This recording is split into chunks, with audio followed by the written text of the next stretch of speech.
Welcome to Business Coaching Secrets with Karl Bryan. If you want to attract new high-end coaching clients, fill live events, and build a wildly profitable coaching practice where business owners pay, stay, and refer, you've come to the right place.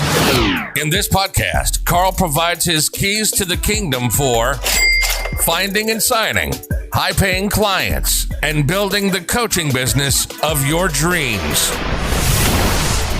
Here we go.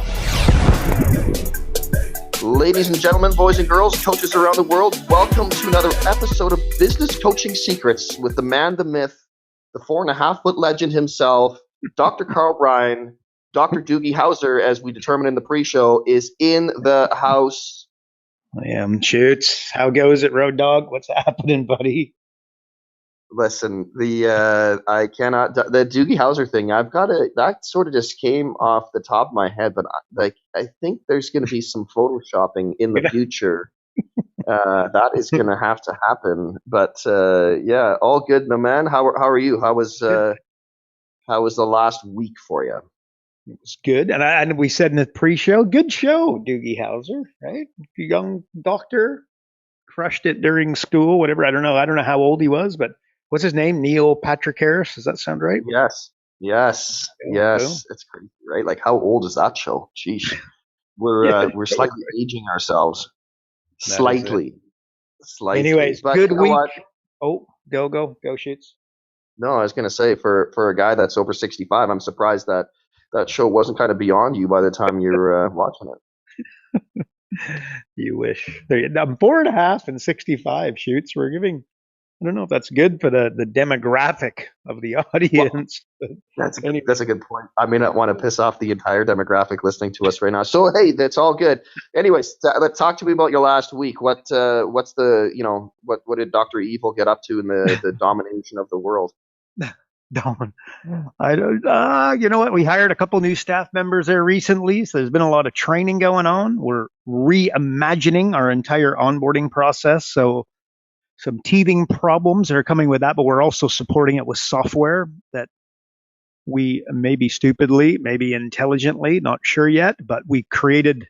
We created our own software, like onboarding software. So, anyways, I don't know, Road Dog. It's been a crazy period here, but I got to tell you, we are creating some unbelievable stuff between Profit Acceleration software and the Profit Acceleration simulator and the group coaching software and some of the other stuff coming, and the onboarding portal, and then what's going to be the coaching portal, and then what is now to be built, and I just defined or just described the onboarding portal.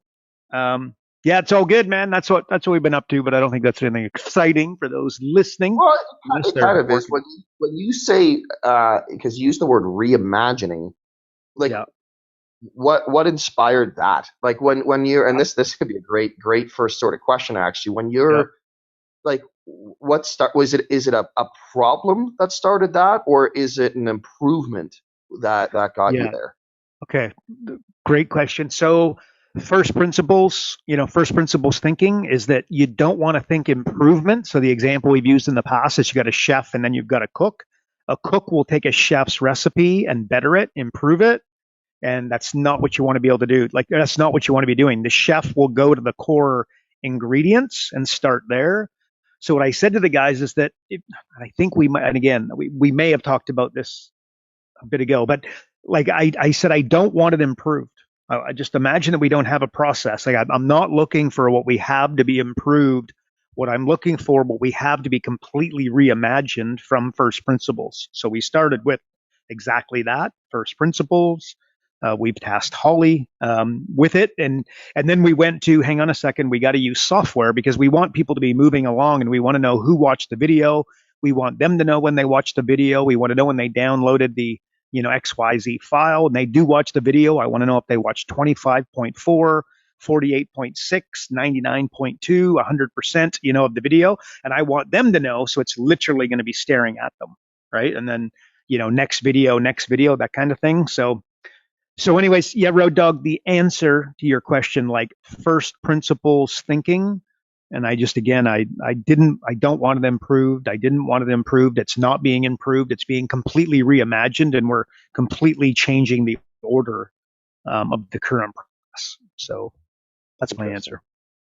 Interesting. Okay, cool. Well, actually, that'll kind of lead nicely into a question we got, and just in regards to books, because I'm sure a lot of this stuff that you're, because you've really, it's funny, right? Like you go in these sort of down these rabbit holes of well, not just on the podcast, but I mean in general. Like you went down the accounting rabbit hole, and it sounds to me almost like you're going down the SaaS, right? The software as a service sort of rabbit hole, but you sort of get 100%. Infatuated with it. But so we got a question in regards to what business book you would recommend for a business coach, or just a book in general. So what is a great book for a business coach you'd recommend? Let's start there.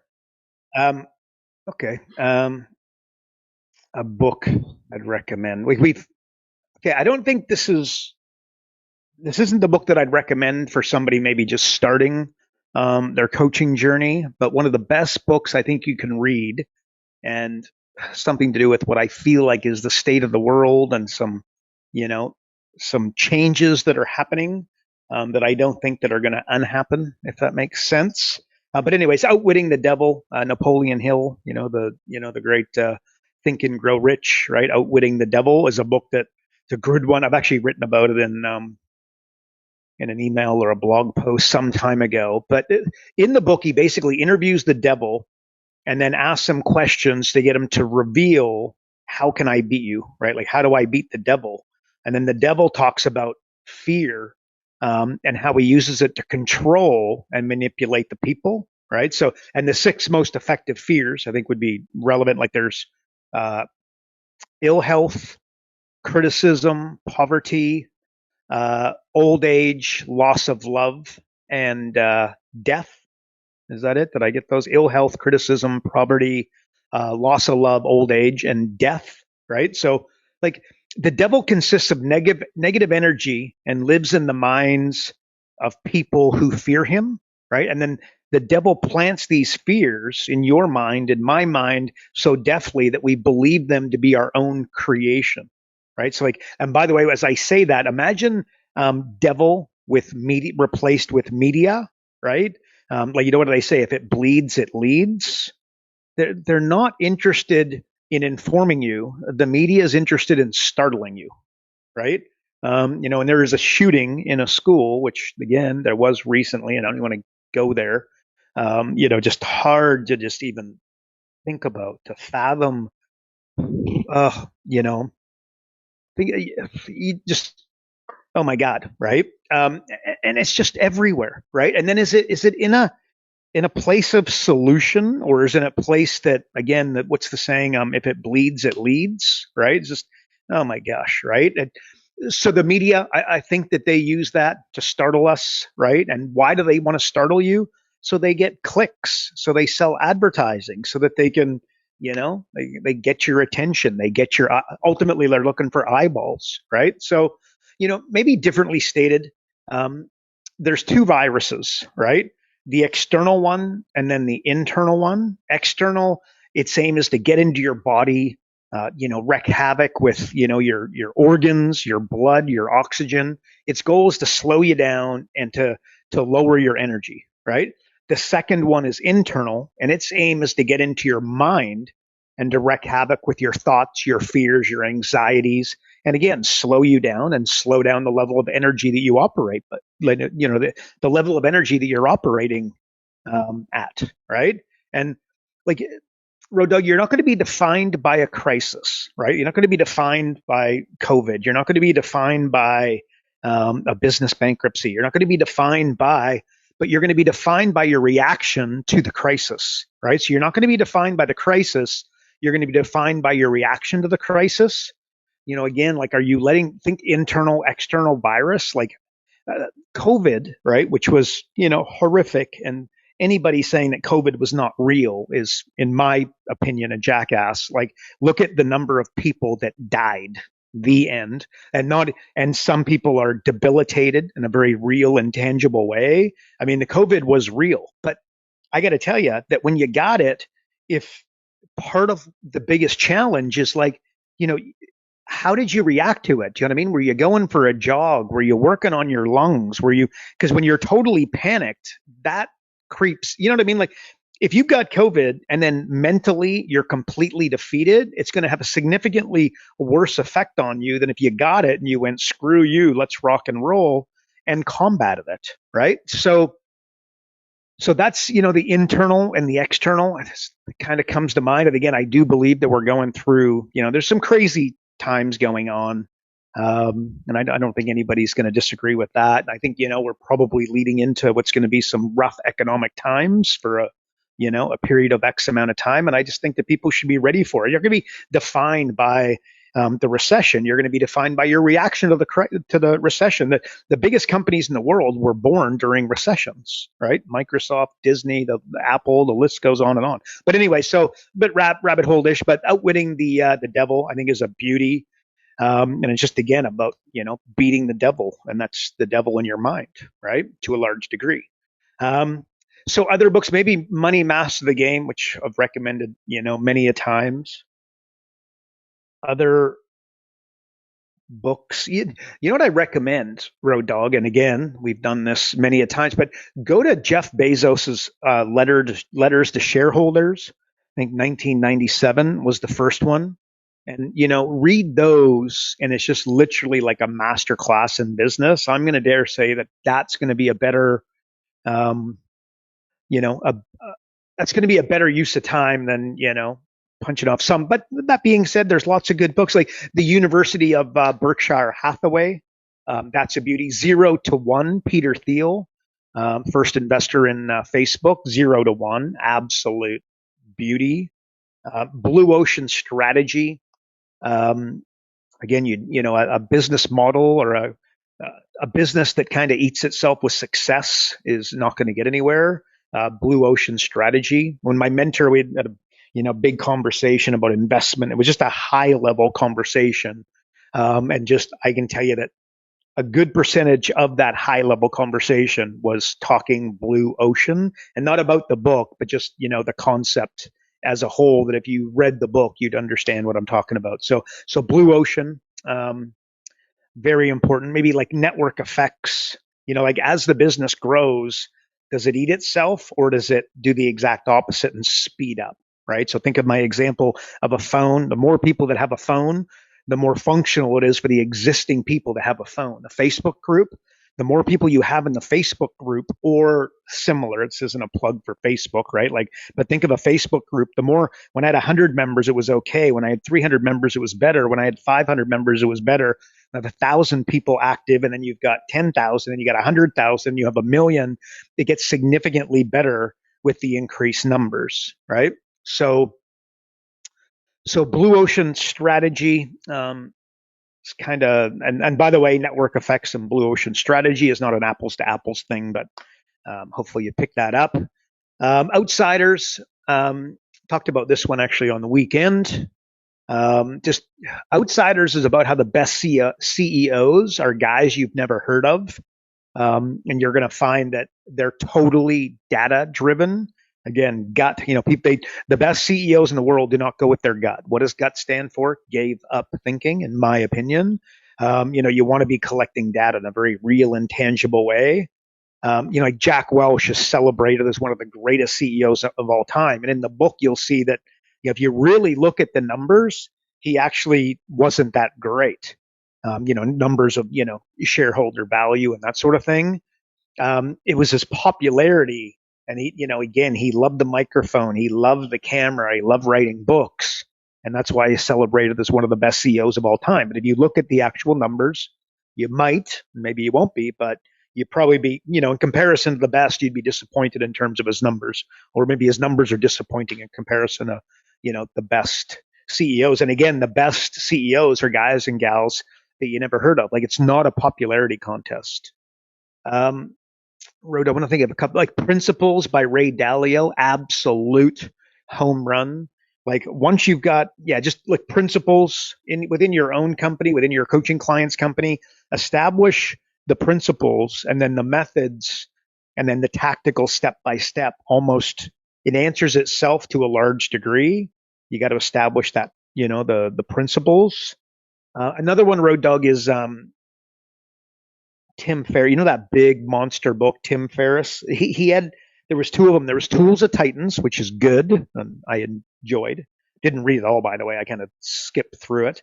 But the one prior to that, I believe, which wasn't nearly as popular, was I think it's called Tribe of Mentors. It might be a slightly different name, but that book I found to be, for a business coach, I found it to be very valuable. So Tribe of Mentors, maybe. So Road Dog, as you know, there's a list a mile long of books. Outwitting the Devil is the one that maybe I would bring attention to. I just think it's super cool, and I think that stoic kind of I don't know. I just think that the message of the book and whatnot, and just to eat fear for breakfast as opposed to let it control you and scare you. When you don't do something, procrastination is just fear. Somebody that's been thinking about starting a business, wanting to start a business that hasn't, just fear. Somebody who wants to do social media, wants to do an ad campaign, somebody who wants to do direct mail, somebody who wants to advertise on Facebook, somebody who wants to build $1 million business, somebody who wants to go public, somebody who wants to write the business plan, somebody who wants to take on the staff member, somebody who wants to hire somebody to pick up the phone. If you're like, why aren't they doing it? Why aren't they doing it? Remember, reasons come first, answers come second. So you got to hire the staff member, and magically you'll become significantly busier faster. And if you don't, you could always let them go.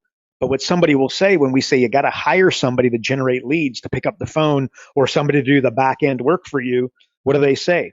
I will when I'm ready. And then the story goes, and we've talked about this previously, and we'll talk about it in the future. You'll never be ready. Your client will never be ready. That's not the way the world works. It's, you got to do the action. You got to follow through. You got to eat the fear for breakfast. And then magically you'll get busier. And you'll get busier, and all of a sudden that staff member will be insanely busy. So there you go, Road Dog. That's my answer. What about you, bud? You got is there a book that stands out? One that I'm actually re-listening to, because I'm more of an Audible sort of a guy, because I'm a very slow reader.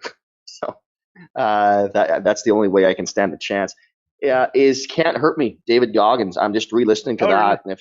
And if you haven't read it or heard it, in the Audible version, in between the chapters, it's actually the guy reading the book and then sort of sitting down with Goggins. And then they're chatting about that time or whatever in between the chapters, which you don't get in the book. So it's really, really cool. But just the mental toughness and everything else that guy, holy smokes, like he is one impressive human being is all I'm going to say. But yeah, have you read that book? No. I think what I have read is the an 8-page. I feel like I think I've read the 8-page summary.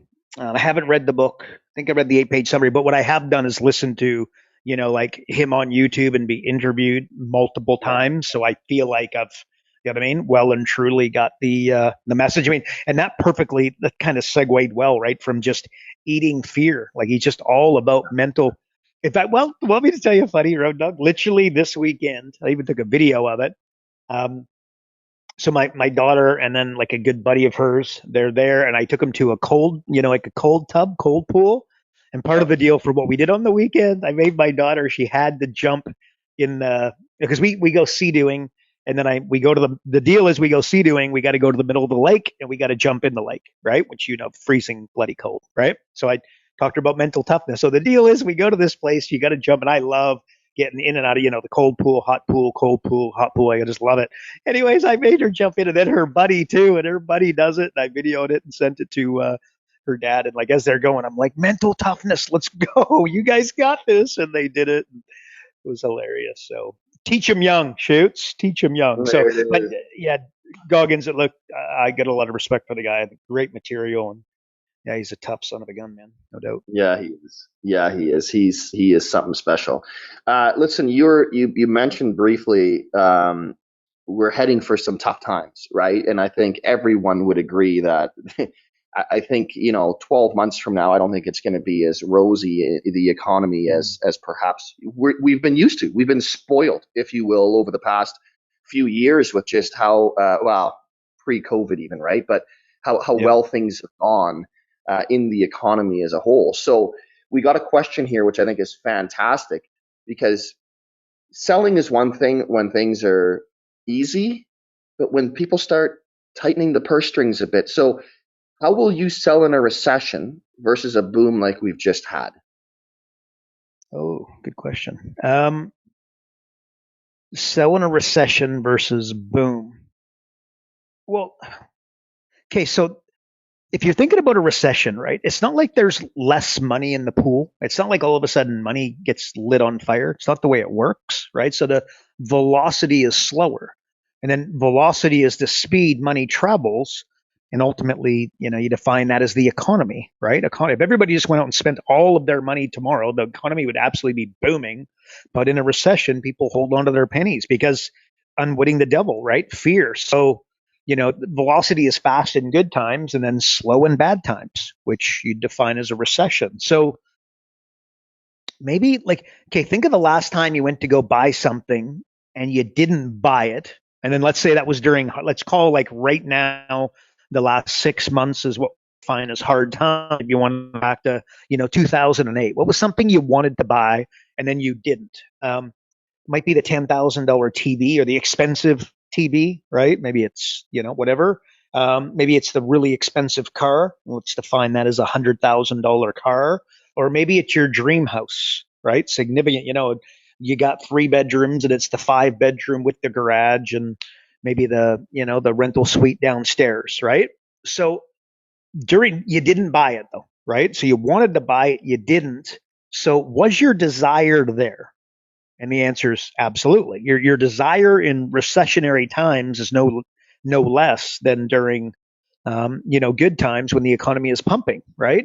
But it's the justification needed that was higher, right? So you needed more justification when you see an end in sight versus 2 years ago when it felt like the good times would never end. The desire is the same. It's just the justification is harder. So again, 2008. When everybody was buying up real estate, or this, boom recently where, the NFTs and the crypto craze, and people were buying NFTs and they're, writing, crypto. There wasn't enough Bitcoin that you could buy. The only problem was that you had these governors, so you could only buy so much per day kind of thing, right? And no different in real estate. The velocity of the market, people are buying quicker and with bigger numbers, right? So that's, it's just the velocity is at a high, the speed at which the economy is turning is higher, right? So that slows down. It's a recession. So, you and your high-end coaching clients will need to work more on the justification piece in tougher times. So think social proof, think case studies, think testimonials, that kind of thing, during your sales process, putting more of those things forward. And maybe Road Dog, as a frame, low end buyers will buy. I've been thinking a lot of supply and demand over the last little period of time, and this kind of came out. And it's so as a frame, lower end buyers will buy quote unquote why. Okay. And then higher end buyers. Okay. And let's assume that these are people that are what you'd refer to as rich or wealthier, and thinking long term, right? They buy how. So lower end buyers buy why, higher end buyers buy how, right? So low end, they don't want to know how. If you kind of think about it, they just want to know why, and then the conversions go up. Why am I broke? Why is my business not working? Why is social media not working for me and working for somebody else?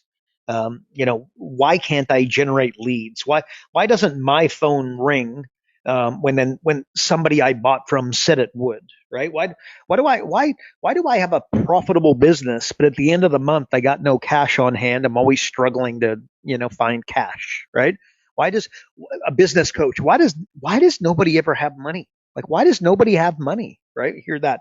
Why don't you run an event? Why doesn't anybody come to my event? Why do people not come to events anymore? Right? So, why don't they hire me as a speaker? Right? The goal is the same for any business, is to maximize the value of a customer, right? So higher end pricing will work more on the front end, and then lower end pricing is going to be more work on the back end.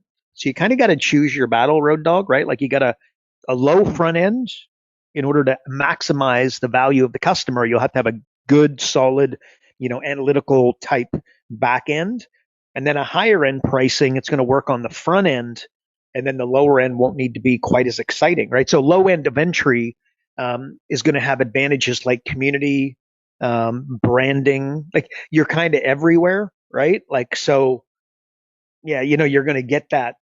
What's that? That vibe going of look, Jesus, everywhere I go, there he is, right? It's why Tony Robbins promotes. Tony Robbins doesn't advertise his $100,000 coaching program. He advertises $1,000 program, and then when you're there, he feeds you up, right? A mentor of mine that I follow online. What does he say? He said he competes on complexity, and it's something like humans eat birds, right? Birds eat fish, fish eat worms, and then worms eat plankton, right? Like translation, complex organisms eat more simple organisms. So like in the business world, what does that mean? Apple buys a bunch of little companies. And often, by the way, those companies that they bought had already bought littler companies. So again, think humans eat birds, birds eat fish eat worms, and then worms eat plankton. Like got that right? But the food chain goes down, right? So complex companies like Apple, Amazon, Salesforce are eating simpler companies. So just like complex organisms eat simple organisms, money's like the plankton, right? So it feeds these big entities. Money is not an entity unto itself. It's not a store of value. It's designed to move velocity, and the quicker it moves, the better the economy. The better for the economy, which is the assumption would be that that's good for the folks that live in what I'd refer to as the fat middle, right? Like the fat middle of the economy. So like bottom line, Road Dog, desire is there, but they'll need to more social proof because people are moving slower with their buying decisions as a general rule. So that's going to be my answer. And just think of it as a court case. You gotta build build your case in such a way that it's like borderline unlosable, right? Like that's what you got to do. What's that? If the glove don't fit, you must acquit, right? Wow. You pull a Johnny Cochran? Did that just happen? You pulled a Johnny Cochran? That just happened, Shoots. That just happened. You heard it here first.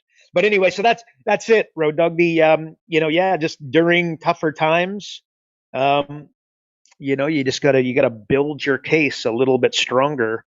And the good news is, this Road Dog, right? Like the competition is going to be so much less because again, they're sitting on their pennies. They're not. What's the first thing that a fearful business owner will cut out? Will be marketing and sales teams and advertising, right? Which is it's crazy, right? It's an opportunity for somebody who's switched on. So that's my answer, Shoots. What do you think? Yeah, it's funny, right? Like I look at the whole thing. You almost need to, maybe you don't need a new offer. Maybe you just need to restructure the current offer that you have. And you need to have, like, it's funny because I did a training a week and a half ago, and it was all about people buy your bonuses. They don't buy your program. And I was like, holy smokes. And your bonuses, the bonuses that you sell or that you add on, quote unquote, add on to your offer. Yep. Those handle your objections, and the biggest bonus that you offer will handle your largest objection. Nice. So I thought that was kind of clever, right? So it's like if I'm selling you something for marketing, and I'm gonna whatever, I'm gonna put this amazing offer together for you, blah blah blah blah blah, and you're like, yeah, that's great, but I just don't know how to run traffic. Oh, well, good news. As a part of buying this, there's a bonus, and it's a mini course on how to drive traffic from Facebook, right? So maybe just get creative in and like what is going to be the biggest objection that you're going to have, and how can you frame a bonus and or additional offer around that you can supplement as part of your current offer. Just my 2 cents. What do you think of that? Yeah, maybe this might be complimentary. So a really good idea. So like, okay, what you do, and you could also think about this, making your bonuses or the things that they're going to get as a result of, like it could become your offer stack, but again, bonuses, the way we're positioning it here, right? Like make the bonuses what they'll need if they are successful with what you have. So the example that I would give is, okay, so you sell to, a company building houses, right? So a construction company. So what if they are super successful and they, follow your coaching and you double revenues and yada, yada, yada, you make them super profitable. What's the challenge that they're going to have in the future is going to be recruitment. So one of the bonuses that you throw in will be recruitment. And then again, you can explain it in such a way that the expectation is that we're going to crush this and you're going to go from, X million to X million plus, plus, plus, massive increase and, 30% over X amount of time. You are going to need some more staff. So we're going to include that. So that's something else they could be thinking about as their bonuses or the add-ons and, part of their offer stack. But I like that. That's cool. Yeah. The biggest objection is solved with a bonus offering. Well done. Love it. So, which is interesting is that as you're talking about this, I'm like, okay, so you're almost using a mental model, a frame of pre-framing them for success, right? Yes, absolutely. So now let's take a step back to an individual basis. And I guess this is going to be a question on setting goals. Okay, dude, but like if I was to set I almost want to take it a little deeper. Like, can we have a deeper conversation about just beyond goal setting? But can you talk about the goal setting aspect in terms of how do I set a goal? But because now I'm down this mental rabbit hole myself of, is there a mental model associated with that as well? Like, I'd be curious on that. But like, first off, let's just peel the onion one layer at a time. Yeah. Because now obviously if people are listening to this going, holy smokes, maybe I need to reset my positioning, my offer, blah, blah, blah, blah, blah. I need to set some new targets, some new goals. How would you recommend setting a goal as a business coach? We'll start there. Okay, so old school would be make it SMART. That stands for specific, measurable, attainable, realistic, and with time restraints, right? So SMART, specific, measurable, attainable, realistic, and with time restraints. Way more important though, and I think where you're going, Road Dog, is like you need a plan in place to accomplish it, right?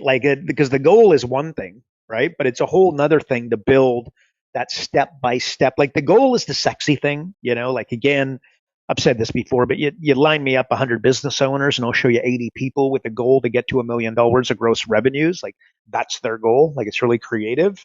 But then I'll ask them, right? I say, so what, I play dumb and I'm like, so what's that per month in revenues?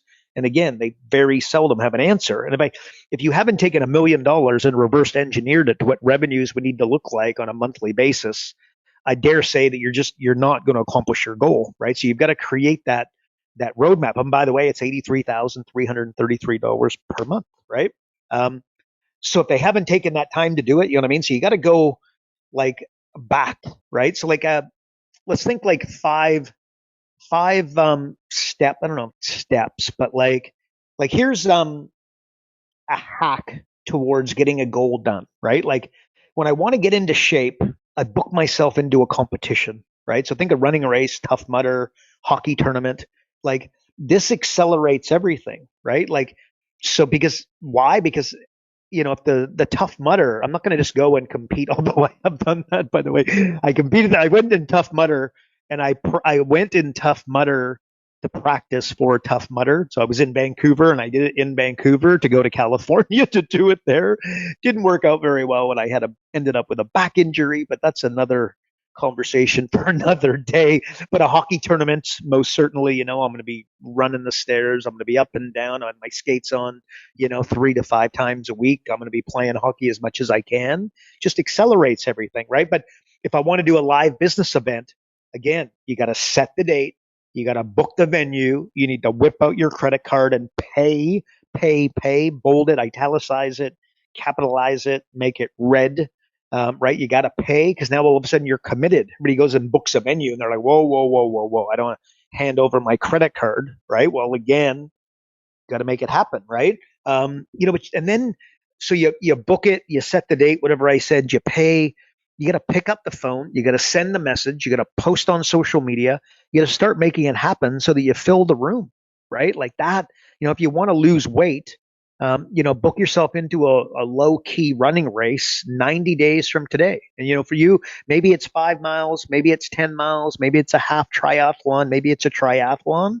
If you want to be a bodybuilder and you're younger and bodybuilding's your thing, enter a bodybuilding competition, right? But do it, 3 months, 6 months, 12 months out, right? But book it.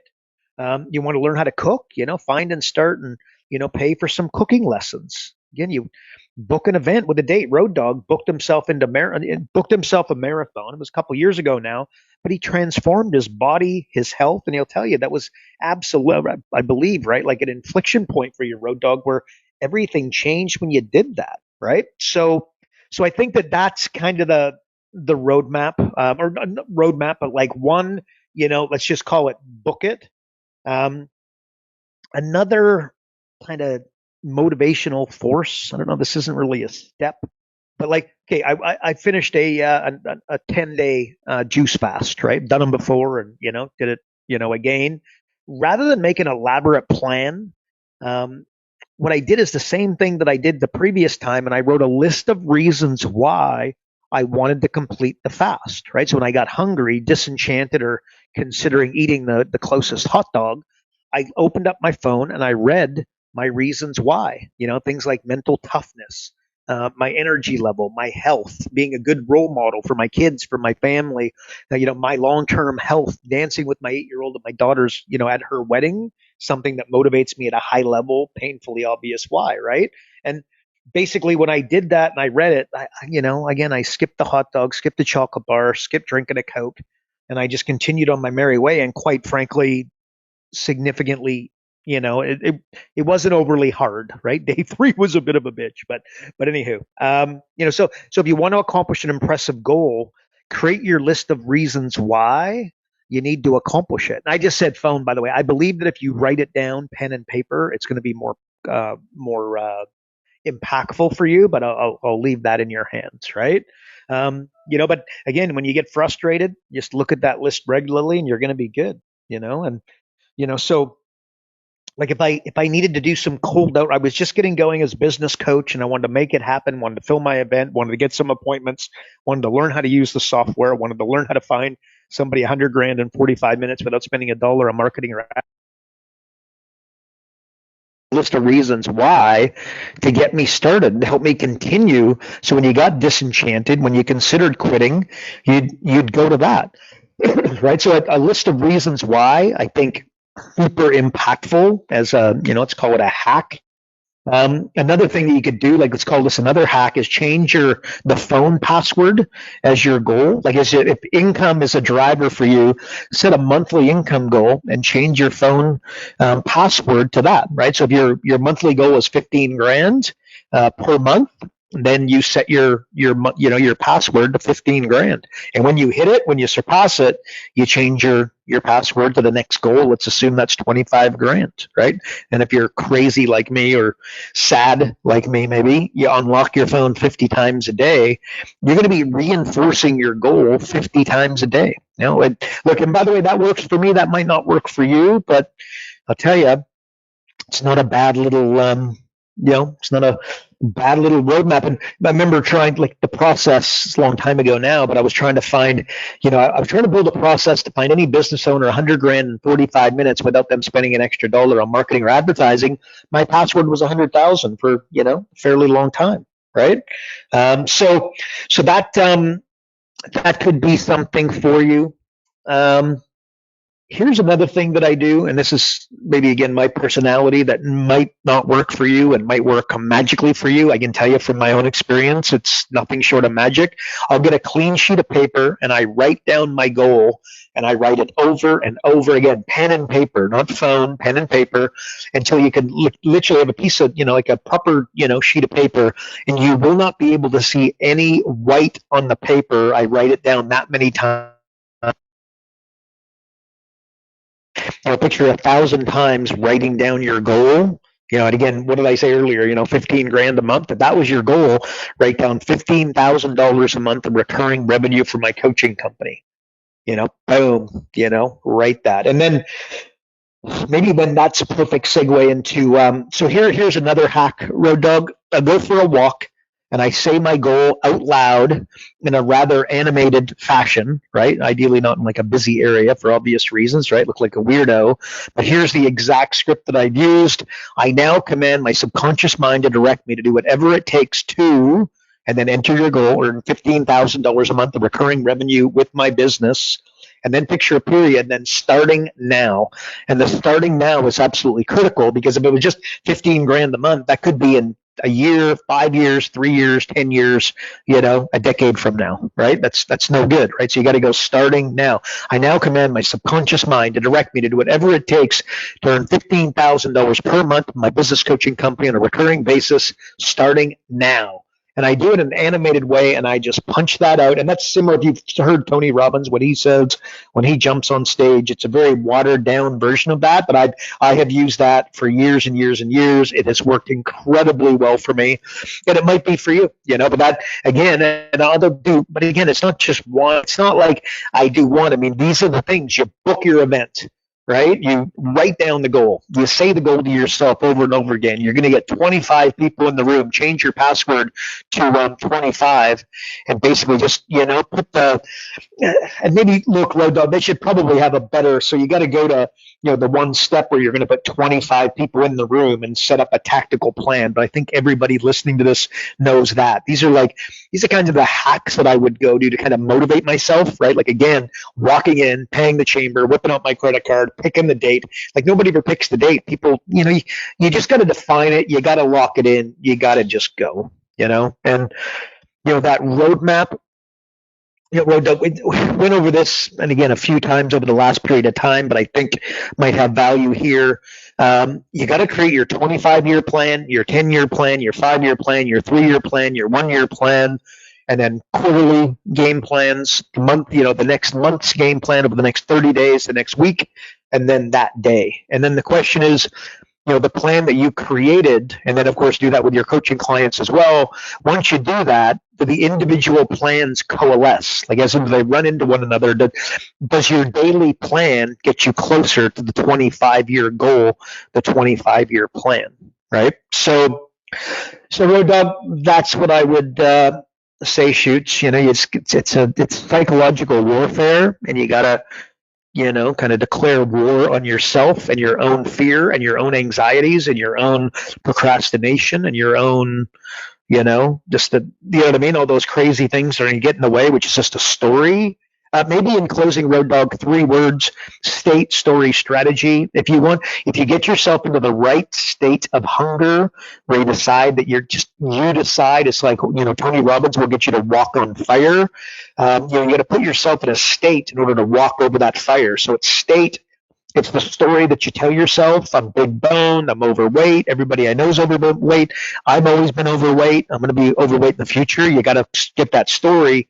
And then it's the strategy. But the message is that everybody starts with the strategy, and the story is more important, and the state is ultimately most important. So much so that when I do this live in the event, I'll go, state is 95% of accomplishing your goal. The story is 4% of accomplishing the goal. And then the strategy is 1% of accomplishing the goal of a 7-figure business, of filling that room with 1,000 people, hitting that magical goal of losing weight or quitting smoking or whatever it is. It's a breakthrough you're looking for. The strategy is 1%, but the 1% drives the other 99. But the bottom line is that state is 95, story is 4%, strategy is 1%. And most people think of strategy as the most important and what we've got to do and perfectly defined. And yes, it's absolutely critical. But like, a really good strategy is going to get you further faster. But what's way more important is your attitude of, I'm going to do this, right? So when I wanted to do a 10-day fast, I wasn't doing strategy and this, that, and the other. The first thing I did is wrote my list of why I was going to accomplish it, why I wasn't going to give up, why I was going to follow through. And that's what got me over the hump, not my, the kick butt strategy that I put together. So there you go, Shoots. That's what I got. What do you think? You like that? Well, I'll put it this way. I don't think we're short on strategies. You know what I mean? Like you want to lose weight, there's no shortage of different approaches and different strategies on how to get there, right? It's crazy. So that's just to hammer home your point there. Like it's wild. Yeah. Like go to Google. You're good, right? There's a million and one There's a million and one strategies on everything. So like just remember that, folks. It is all that. It's funny when you were talking about goals, writing down 100 times. I just think of Grant Cardone, who writes his goals at the beginning and the end of every day. Nice. This whole thing is, well, guess what? Like I write my goals down probably, twice as much as you do. So that is interesting. Another hack, if you will, I got from a coach once was set an alarm on your phone. For me, it's 9 a.m. every day, and I write my goal, and then I circle it again and again and again and again, and I just keep circling it, and I just take my time and just imagine as I'm circling that goal. So hang on. So I thought you set an alarm. Just say that again so everybody hears. So at 9 a.m. for me every morning, my alarm goes off on my phone, and it says, it's a reminder basically. It says circles. Nice. So that's my trigger to go sit down with my notepad or a piece of paper, write down my goal, my target, and circle it. Not just once, but just keep circling it. Yeah. That's it. It sounds so dumb. I get it, but it's crazy, right? It's no. But I think it's important. But you write, but you're not circling yesterday's. You're writing down the goal, and then you're circling it. How long are you circling it for? Like a minute, 5 minutes?